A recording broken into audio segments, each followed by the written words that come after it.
MK times news में आपका स्वागत है। मैं हूं एमके आजाद। आज हम बात करेंगे कि राजनीति में एक बार फिर शीश महल को लेकर भारतीय जनता पार्टी अरविंद केजरीवाल को घेरते हुए नजर आ रही है। लेकिन केजरीवाल भी कहां पीछे होने वाले हैं। उन्होंने भी ऐसे ऐसे मामले को उठाकर भारतीय जनता पार्टी को कटघरे में खड़ा कर दी। बड़े दिलचस्प नजारे हैं। लेकिन जो बात राजनीतिक गलियारों पर दब गई है उसी को तो सोशल मीडिया लाने का काम जरूर करती है। जी हां, वर्तमान की राजनीति में एक चर्चा ज्यादा चर्चाओं में नहीं रहा है। वह यह है कि हमारे प्रधानमंत्री नरेंद्र मोदी ने अमेरिका के राष्ट्रपति जो बाइडेन की पत्नी जिल बाइडेन को 17 लाख का हीरे का उपहार दे दिए। जी हां, इसको लेकर राजनीति पे एक अलग तरह का चर्चा जरूर छिड़ गया है। जी हां, उसकी कीमत बताया जा रहा है 20,000 पॉइंट, यानी रुपयों में देख लिया जाए तो 17 लाख से ज्यादा। और वह वर्तमान की घटना तो बिल्कुल नहीं है। 2023 में ही जब प्रधानमंत्री अमेरिका का यात्रा में थे तो उस वक्त में यही बात सामने आते हुए नजर आई। उन्होंने जिल बाइडेन को एक उपहार हीरा दिया था और उस हीरे की कीमत अब सामने छनकर आ रही है। तो तमाम तरह की राजनीतिक चर्चाओं का बाजार इसलिए भी गर्म है, बड़ा महत्वपूर्ण है। इस देश में करीब 80 करोड़ से ज्यादा यानी 90 करोड़ के आसपास लोग फ्री अनाज पे जिंदगी गुजर बसर करने के लिए मजबूर हो। उस देश के प्रधानमंत्री किसी देश के राष्ट्रपति की पत्नी को यदि 17 लाख का गिफ्ट दे दे, उपहार दे दे, तो राजनीति में एक अलग से चर्चा जरूर बनता है। जी हाँ, भारत कोई विकसित देश बिल्कुल नहीं है। विकासशील देश में भारत की गिनती होती है। अगर उपहारों को अगर टटोल लिया जाए तो अमेरिका के राष्ट्रपति और उनकी पत्नी को गिफ्ट देने वाले की लंबी कतार जरूर है। आज स्क्रीन पर देख लीजिए। लेकिन 2023 के पूरे गिफ्ट को भी अगर टटोल लेते हैं तो जितना महंगा मोदी जी ने जिल बाइडेन को गिफ्ट दिया उतना तो किसी ने हिमाकत तक नहीं की। विकसित देश में भी हिमाकत बिल्कुल नहीं की। तो 17 लाख के हीरे देने की आवश्यकता क्या हुई? बड़ा दिलचस्प है। हीरे के जो पैकिंग की गई थी वो कश्मीर के एक नामी कंपनी के द्वारा पैकिंग की गई थी। तो समझते चले जाइए और गिनते चले जाइए और किन किन आकांक्षाओं को आप पूरा करते चले जाइएगा और किन किन लोगों को शक के दायरे में रखते चले जाइएगा।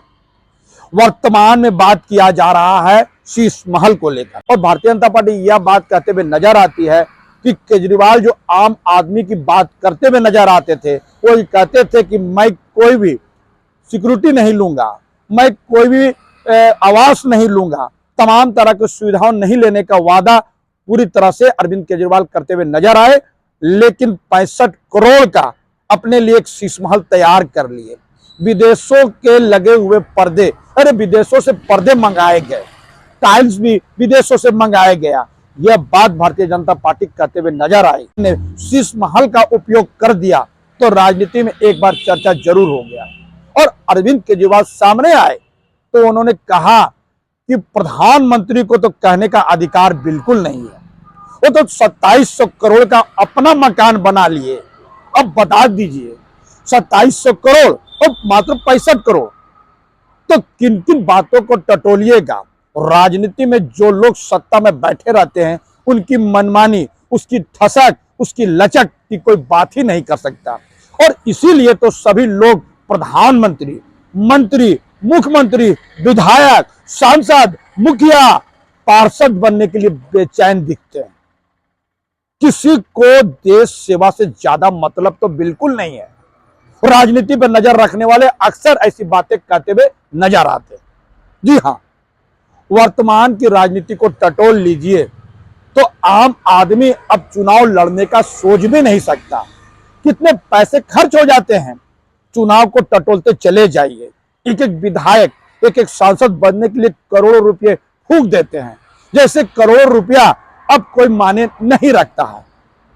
लेकिन जिस देश में 80 करोड़ से ज्यादा लोग 5 किलो राशन के लिए लंबी कतारों में खड़े हो, 20 लाख से ज्यादा लोगों के पास जब 3 वक्त का भोजन ना हो, जब भूख सूचकांक में भारत की स्थिति चिंताजनक है।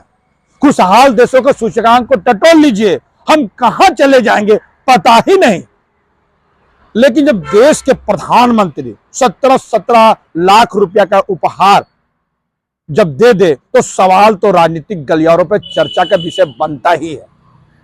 और याद कर लीजिए, सिर्फ यही नहीं, 8,000 करोड़ से ज्यादा का विमान, लग्जरियस विमान जिसमें तमाम तरह की सुविधाएं जरूर मौजूद हो, जब वो खरीदे तो जिस तरह राहुल गांधी सामने आए, प्रियंका गांधी सामने आई, तमाम लोगों ने इसको लेकर सवाल जरूर खड़ा किए। यानी 8,000 करोड़ से ज्यादा कीमत का विमान अगर प्रधानमंत्री अपने लिए, राष्ट्रपति उपराष्ट्रपति के लिए खरीद ले तो समझते चले जाइए 8,000 करोड़, जबकि 500 करोड़ में तो हम लोगों का अंतरिक्ष वहां पहुंच जाता है जहां पर पूरा विकास का मॉडल तैयार हो जाता है। यानी 400-500 करोड़ में अंतरिक्ष भेजे जाते हैं। उस देश में जब अंतरिक्ष में भेजने जाने को लेकर वैज्ञानिकों का वेतन को देने में लोगों के पसीने छूट जाए, 8,000 करोड़ के विमान पर सवाल जरूर खड़ा हो। जी हाँ, एयरफोर्स 1 रखा गया है, बोइंग 777 यानी 777 777 बोइंग, जिसका नाम एयरफोर्स 1 रखा गया है। अगर उसको समझते चले जाइए, अंदर के इंटीरियर को अगर देख लीजिएगा तो होश पाकता हो जाएंगे। तमाम तरह की सुविधाएं उसमें मौजूद है, एक चलता फिरता कार्यालय वहां मौजूद है। तो समझते चले जाइए, जिस देश में लोग किस तरह से परेशान है, बेरोजगारी का आलम किस तरह है, लोगों के पास जिंदगी को खुशहाल तरीके से चलाने के लिए यानी अपने जीवन यापन करने के लिए मुश्किलें खड़ा हो, उस देश के प्रधानमंत्री यदि 8,000 करोड़ में घूमेंगे तो सवाल तो राजनीतिक गलियारों पर चर्चा का विषय बनेगा ही।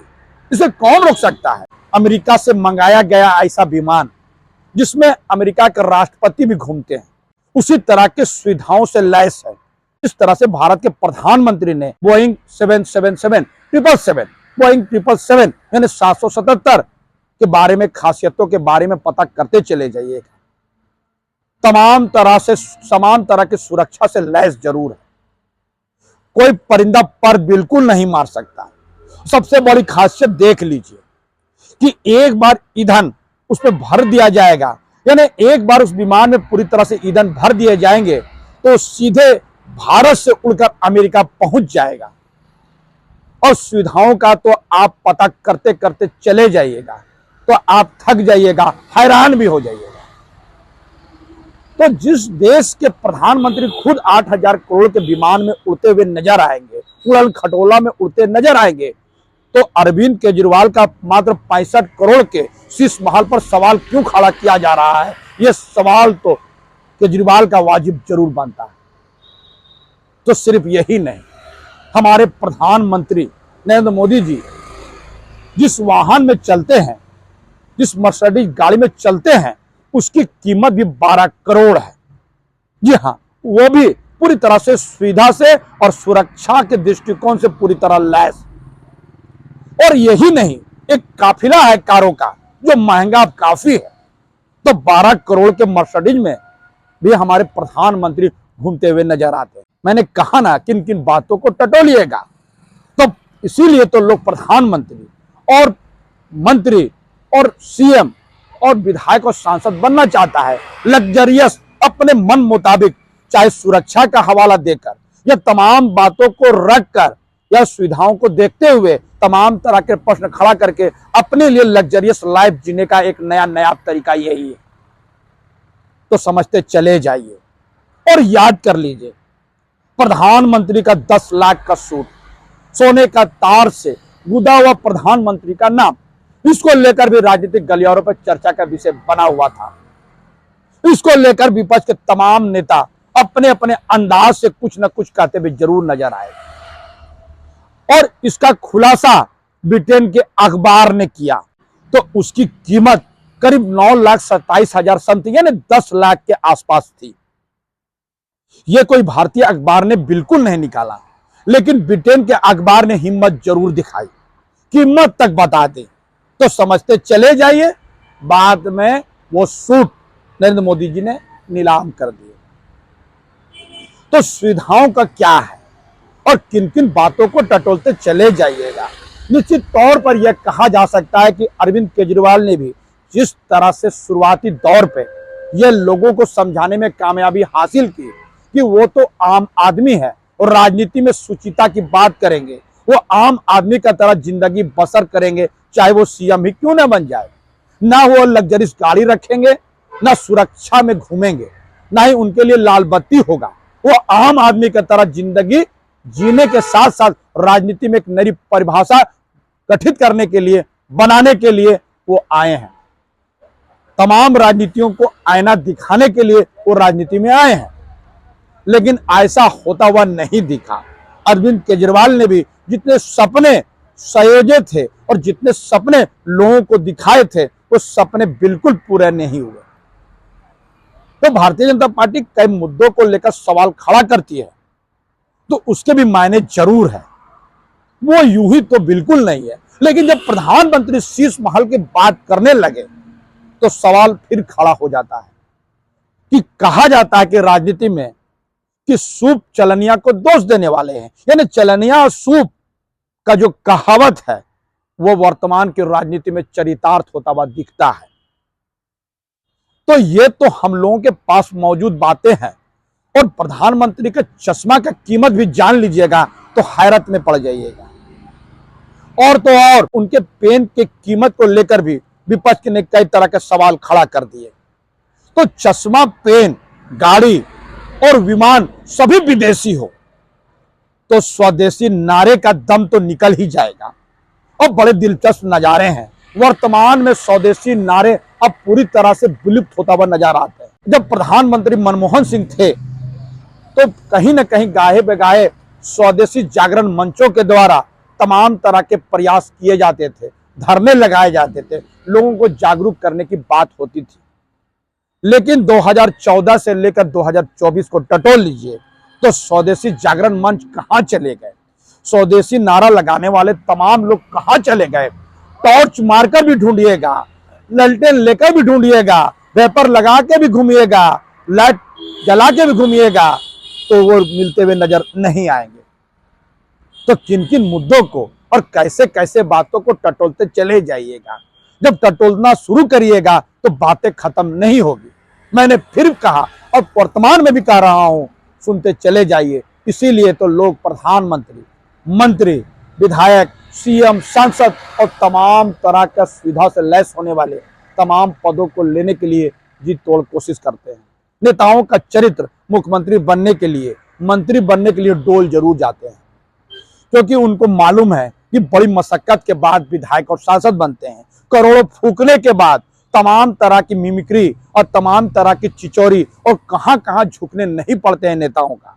लेकिन जैसे ही नेता जीत जाते हैं तो वो आम आदमी की तरफ बिल्कुल नहीं सोचते। वो लग्जरियस जिंदगी जीने के लिए और अपनी सुख सुविधा का ख्याल रखने के लिए तमाम तरह के काम करते हुए नजर आते हैं। और यही तो भारतीय राजनीति का एक बड़ा त्रासदी जरूर है। तो हमारा छोटा सा यह विश्लेषण आपको कैसा लगा, अपने कमेंट्स में जरूर कमेंट्स करें। और जिन्होंने अभी तक हमारे न्यूज को सब्सक्राइब नहीं किया, उससे विनम्र निवेदन की सब्सक्राइब जरूर कर दे। जोहार।